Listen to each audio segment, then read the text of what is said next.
Thức from CBRE Hotels.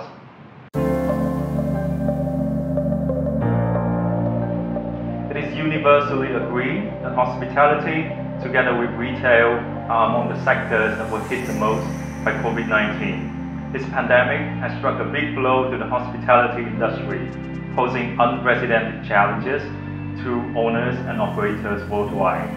A lot of hotels are now being put on edge with a historic low occupancy level. Now, let's just have a quick look at some statistics that quantify the impact of COVID-19 to Vietnam's tourism and hotel market. In terms of tourist arrivals, the volume of both international tourist arrivals and domestic tourists both decreased by 18% in Q1 2020 as a result of travel restriction measures imposed by Vietnam as well as other countries. And consequently, due to the significant drop in travel volume, hotel bookings of many hotels across the country registered a drop from 40 to 60% compared to Q1 2019. With the temporary flight suspension and uncertainty of when it will be back to business as usual, Vietnam Airlines estimated that its revenue in 2020 could decline by $2.1 billion. And Vietnam National Administration of Tourism also estimated that COVID-19 will result in a loss of $5.9 to $7 billion for Vietnam's tourism from February to April. Here, I would like to illustrate more about the drop in tourist arrivals. So we know that by the end of January, Vietnam suspended all flights to and from China.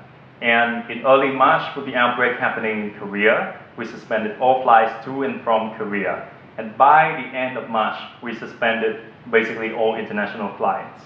Among the main tourist cities, Nha Trang witnessed the biggest drop of international tourist arrivals of about 52% compared to Q1 2019, while the drop in Ho Chi Minh City and Hanoi is about 42 to 44%. When we analyze the source markets of international tourist arrivals, it's interesting that visitor volume from Russia still registered a moderate increase of 14% in Q1 and a small increase of 5% in the month of March alone, while other markets all saw a decline. To be more specific, in March alone, the volume of tourists from China and Korea, which are the main source markets for Vietnam, saw a plunge of more than 90%.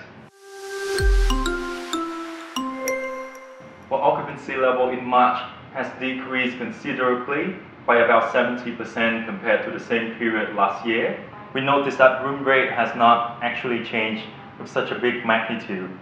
However, with the severe impact on occupancy level, hotels have experienced a significant decrease in revenue, with revenue per available room in March for both Hanoi and Ho Chi Minh City dropping by 74 to 78% compared to the same period last year to an unprecedentedly low level. In such a challenging time, many hotels have actually struggled to stay open, and in fact, a lot of them have considered closure as a more practical approach. The market right now is very volatile, and there are many uncertainties out there. However, we have tried to come up with two scenarios. The first one being this pandemic will be contained latest by June, and the second one is that it will be contained by September. In the first scenario, once the pandemic is over, the market will see a strong rebound. Similar to what we are seeing in China right now, CBRE believes that the domestic segment will drive the rebound, while it will take longer for international guests to return. Occupancy in Ho Chi Minh City will be about 20 to 25% in 2020, while Hanoi's level is forecast to be a bit higher at 28 to 30%. In the second scenario, however, a super low level of occupancy will be witnessed for a few more months, so occupancy level and room rates will be driven down even further. During the SARS pandemic, it took about 7 to 8 months for the hotel market to recover, so given the more severe impact of COVID-19, we think it may take a bit more than that this time. Thank you for listening to our presentation.